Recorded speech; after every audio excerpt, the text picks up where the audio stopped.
আসসালামু আলাইকুম, চলে আসলাম নতুন একটা ভিডিওতে। আমার বন্ধু আমাকে অনেকদিন যাবৎ বলছিল ও টাইগার মুরগির শেডটা দেখে আসতে। সময়ের কারণে আর কখনো যাওয়া হয়নি।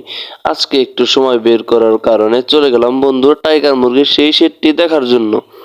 বন্ধুর টাইগার মুরগির শেডের সামনে চলে এসেছি।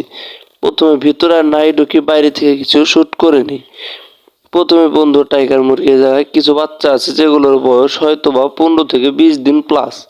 এই বাচ্চাগুলোর ওয়েট এখনই মাশাল্লাহ প্রায় কেজির কাছাকাছি চলে এসেছে। এই মুরগির বাচ্চাগুলো দেখতে মাশাল্লাহ অনেক সুন্দর, সাথে 4-5টা ফার্মি মুরগির বাচ্চাও রেখেছে বন্ধু এইখানে।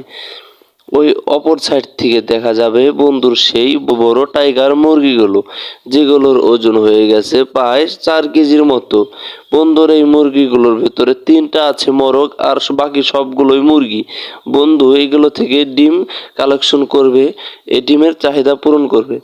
আপনারা যদি টাইগার মুরগি পালন করুন তাহলে আপনার মাংসের চাহিদা পূরণ হবে এবং অনেক লাভবান হতে পারবেন। বাণিজ্যিকভাবে যদি টাইগার মুরগি পালন করেন তাহলে অবশ্যই লাভবান হবেন, কারণ টাইগার মুরগির মাংসের চাহিদা অনেক এবং অনেক তাড়াতাড়ি টাইগার মুরগি অনেক বড় বড় হয় এবং অনেক তাড়াতাড়ি টাইগার মুরগির শরীরে অনেক মাংস ধরে যায়।